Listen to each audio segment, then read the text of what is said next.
এবং আজকে আবার আসলাম ডব্লিউএস কোশ্চেন নিয়ে। কিন্তু আমার এটা দ্বিতীয় ক্লাস।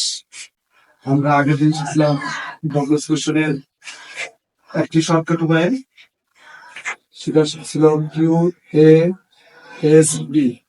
আজকে এর প্রয়োগ দেখাবো। এই ডব্লিউএস কোশ্চেনের কিউ থেকে আমরা কিউ ওয়ার্ড বের হচ্ছিলাম হলো হোয়েন হায়ার। আজকে দুটো শিখবো আমরা, হোয়েন আর হায়ার কিভাবে বসে, কোথায় বসে। ঠিক আছে, প্রথমে আমরা শিখবো হায়ার।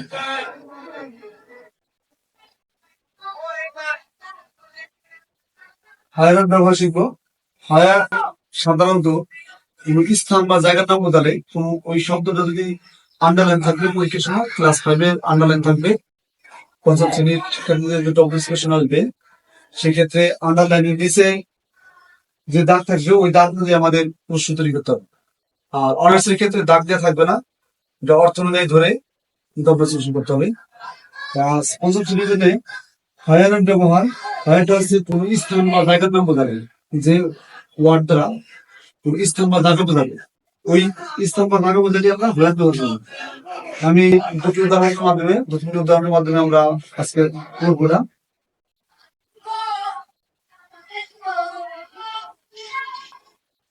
হায়ারের ব্যবহার শিখবো। আমরা একটা উদাহরণ দিই, একটা উদাহরণের মাধ্যমে। I live in Dhaka. এখন আমাদের প্রথমে দেখতে হবে আমার আন্ডারলাইন আছে, এখানে দেখতেছি আমরা ঢাকা। ঢাকা একটা স্থানের নাম, তোমার জায়গার নাম। তাহলে আমাদের প্রথম যে সূত্র ছিল কোশ্চেন, প্রথম আমাদের কি করতে হবে? কোশ্চেনের ভেতর থেকে আমাদের এই ঢাকার জন্য আসতেছে ভাইয়া, ঢাকার জন্য আসতেছে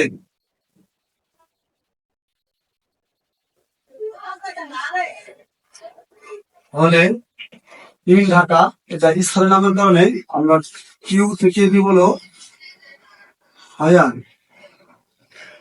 তারপরে আমাদের হলো অক্সিলিয়ারি ভার্ব।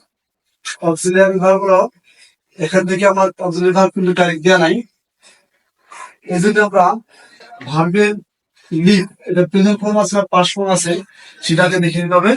লিভটা আছে আমার প্রেজেন্ট ফর্মে। নিয়মটা হলো ভার্ব যদি প্রেজেন্ট ফর্মে থাকে তাহলে আমরা ডু অথবা ডাক করবো। ভার্ব যদি প্রেজেন্ট ফর্মে থাকে তাহলে আমরা সার্চের মধ্যে ডু অথবা ডাস, আর পাস্ট হলে ডিড। যেহেতু এখানে আমার ডাইরেক্ট সাহায্যের ভাব দেওয়া নাই, আর আমার এখানে সাহায্যের ভাব অবশ্যই একটা দিতে হবে, যেটা আমার বর্তমানে আছে অক্সিলিয়ারি ভাব একটা দিতে হবে। এক্ষেত্রে লিভের জন্য আমার যেহেতু প্রেজেন্ট ফর্মে আছে, আমি শুরুতেই বলছিলাম যে ডব্লিউএস কোশ্চেন করার আগে আমার অবশ্যই ভাব সম্পর্কে ভালো ধারণা থাকতে হবে। ভাবটা কি প্রেজেন্ট ফর্মে আছে না পাস্ট ফর্মে আছে, এই সম্পর্কে আমার ধারণা থাকে, তাহলে আমার সম্পূর্ণ নাম্বার পাওয়া সম্ভব। তাহলে লিভ হলো প্রেজেন্ট ফর্মে আছে, এই জন্য আমরা এখান থেকে নেবো টু। আর ভবিষ্যৎ যদি এস বা ইয়েস থাকে তাহলে আমরা ডান ব্যবহার করবো, আর ভাব যদি পাশে থাকে তাহলে আমরা কি ডিপ ব্যবহার করবো। এরপর আমার এরপরে হলো সাবজেক্ট। সাবজেক্ট হলো আই।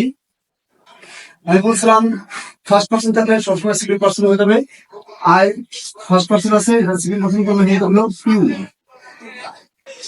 Higher do you. এরপর হলো ভি, ভিতে আসলো ভাব। এটা একটা কোশ্চেন চিহ্ন, হলো হায়ার ডু ইউ গিভ। এবার আমরা আরেকটা উদাহরণ বলবো।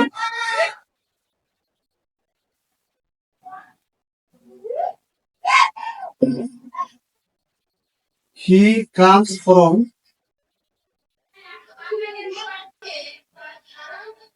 ঢাকা।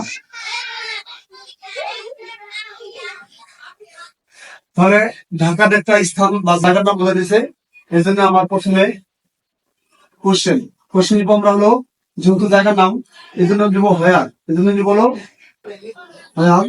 এরপর আমার এখানে সাহায্যের ভাব দেওয়া নাই, সাহায্যের ভাব যদি দেওয়া না থাকে তাহলে আমরা সেক্ষেত্রে ভাগ দেখতে হবে প্রেজেন্ট নাম পাঁচটা আছে, যেহেতু বাচ্চাতে এস আছে এটা অবশ্যই প্রেজেন্ট ফর্ম। তাহলে আমরা এখানে গাছ নিব, হায়ার টাস্ক আমার তাহলে কিউ এর ফার্স্ট সেশন গেল। এবার এসে কি সাবজেক্ট, সাবজেক্ট হচ্ছে আমার এখানে হি থার্ড পার্সন, থার্ড পার্সনের পরিবর্তন হয় না, থার্ড পার্সন আমরা থার্ড পার্সন ব্যবহার করবো, হি ব্যবহার করবো। যেহেতু আমার এই টার্মসের যে এসটা ছিল, এই এসটার জন্য আমার দাগ আসছে, এখন সবসময় আমার এই এসটার ক্ষেত্রে কোথায় যাবে আর এটা জেড ফর্ম হবে, ঠিক আছে। কামসের কি হলো কাম, এরপর আমরা হলো ফ্রম, কোশ্চেন মার্ক। তাহলে আমরা কিউ এ এস এবং V, Q A S V সূত্রটা আমরা প্রয়োগ করে, হ্যাঁ, বাইরের একটি ডবল সেকশন সম্পূর্ণ করলাম। আরেকটা আমরা উদাহরণ মধ্যে করি, I am going to school. I am going to school. এখানে স্কুলে নিচে দা, স্কুল একটা দাটা বা ইসলাম বলে দিছে, সেক্ষেত্রে আমরা প্রথমে কোশ্চেন মার্ক দিব ভাইয়া। যেহেতু আমার এরপর হলো সাহায্যের ভাব কিন্তু এম দিয়ে আছে, যেহেতু এম এখানে এম এর আগে দিতে হবে আই, আই পুরো আই হচ্ছে হলো ফার্স্ট পার্সন, যেহেতু আমার সেকেন্ড পার্সন করতে হবে, আই সেকেন্ড পার্সন হলে ইউ আসবে, আর ইউর সাথে এম হয় না, এই জন্য আমার দিতে আর এম এর হলো পরিবর্তিত হয়ে এই ইউর জন্য আমার আর হয়ে গেছে আর হয় আর ইউ। এবার গোয়িং, গোয়িং এর পরিবর্তন হবে না, হয় আর ইউ গোয়িং। তাহলে আমরা হয়ের তিনটি উদাহরণ মাধ্যমে আমরা বুঝতে পারলাম যে হয়ার আসলে কোথায় কোথায় কিভাবে বসে, এবং আমার যে এখন গঠন দিলাম কিউএসপি, এই গঠন দেওয়ার মাধ্যমে আমরা এই হয়ের ব্যবহারটা শিখে দিলাম। আর প্রথম শ্রেণী পরীক্ষা সাধারণত হয়ের দেওয়া একটা মাত্র কোশ্চেন মার্ক থাকবে। এবার দ্বিতীয় আর হলো কমন হলো হয়েল, হয় এবং হয়েল দুটোতেই সাধারণত পরীক্ষা থাকে বেশিরভাগ, এই জন্য আমি দুটো আলোচনা করলাম। হয়ে গেল কোন সময় উল্লেখ দিলে কোন সময় এর জন্য হয়ে গেল সাধারণত হয় শব্দ কখন, কখন হয় শব্দ কি কখন। তাহলে হোয়েনের এই ব্যবহারটা আমরা এখন উদাহরণ করবো। হি ওয়াজ বর্ন ইন,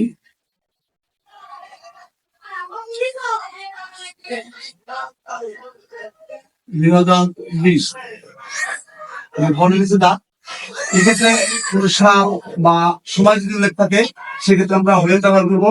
এখানে আমরা এখানে প্রথমে আমাদের কোশ্চেন মার্ক, কোশ্চেন আমরা নিব হয়ে, এরপরে আমার নিয়ে হলো সাহায্যের ভাব, সাহায্যের ভাব আছে ওয়াজ। এটা হি থার্ড পারসন, থার্ড পারসনের কোনো পরিবর্তন নাই, এখানে হি থাকবে। এরপর হলো আমার হলো ভাব বল, হি ওয়াজ, হয় ওয়াজ হি বল। এবার দ্বিতীয় উদাহরণ, দ্বিতীয়